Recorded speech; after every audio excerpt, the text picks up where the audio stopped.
I'm Tim Marema. The response to the police killing of George Floyd has prompted demonstrations and vigils in thousands of locations around the country. That includes small towns that have never had public events supporting the Black Lives Matter movement. I talked to Joseph Palumbo, who, along with Brandy Boggs, helped organize a peaceful protest in the eastern Kentucky town of Hazard. This is a great cause. Obviously, I was on board.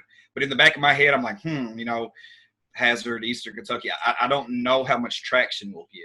But we still wanted to do the right thing regardless. After she reached out, I helped create a group on Facebook. We moderated everything, the invites, the information. We made announcements constantly if there were changes. At the end of the day, it worked out amazing. We marched down Main Street. We had a police escort. The police led the way. I was leading the march and pretty much made a huge loop and went back to the city courts where we gathered everyone. We then did the 846 kneeling just as a gesture to George Floyd and the manner he was killed. That was the heart right there of the entire march. The vibes were fantastic. The kids that showed up was amazing. That was what tugged at my heartstrings the most personally. That it turned out great. How many folks do you think you had? I'm thinking at least 500 plus. Some people, because I was getting messages from folks in surrounding counties, surrounding states about coming and joining this. This preconception that rural areas are not necessarily at the forefront of civil rights, and yet you did have a large turnout. Do you think more broadly, your sense of what people outside of Hazard think about what Hazard might be like? Do you think it would change any perceptions, or that are there even any perceptions of what it's like to be in Hazard?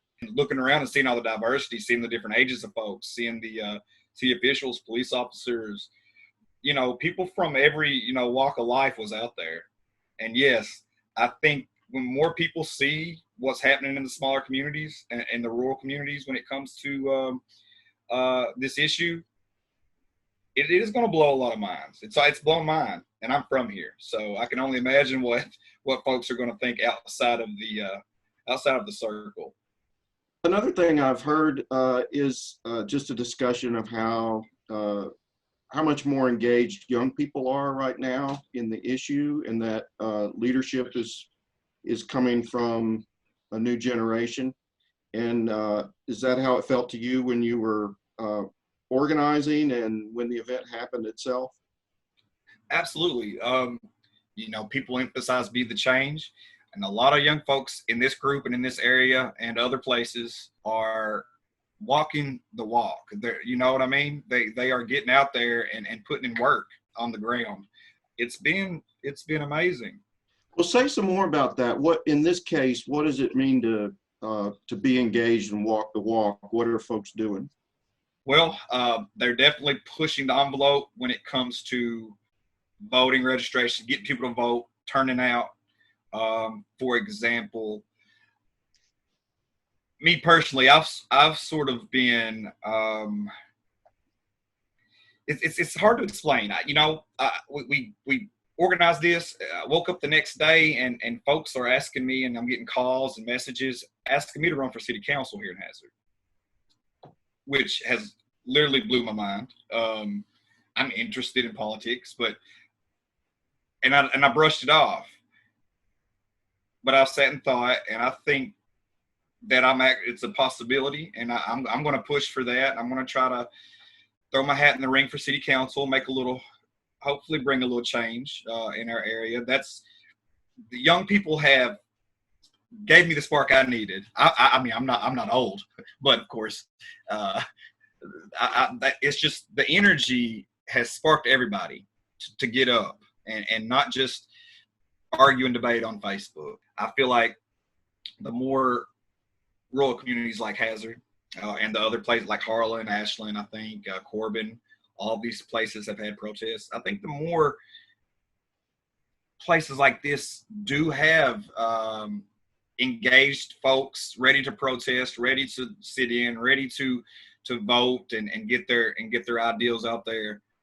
I think the more places that do that like this, there will be light shed on the bigger issue, regardless of the circumstances in those said areas. Because like you said, this is history in the making. I don't think all these rural places like this have ever, how many cities, it's really untelling how many cities in Kentucky alone, like rural towns alone, have decided to do this. And I mean, it's amazing seeing it. That alone's bringing light to the subject, which is police brutality. I think we've got more and more people opening their eyes and willing to have the conversation now, when 3 years ago there was no conversation to be had with these folks. Now there is, I think. And for the ones who still aren't willing to have the conversation, maybe they won't ever be willing to have the conversation. Maybe in another year they will. But I think that we've got something positive going here, and the momentum needs to keep being carried while this is fresh and people are actually talking about it.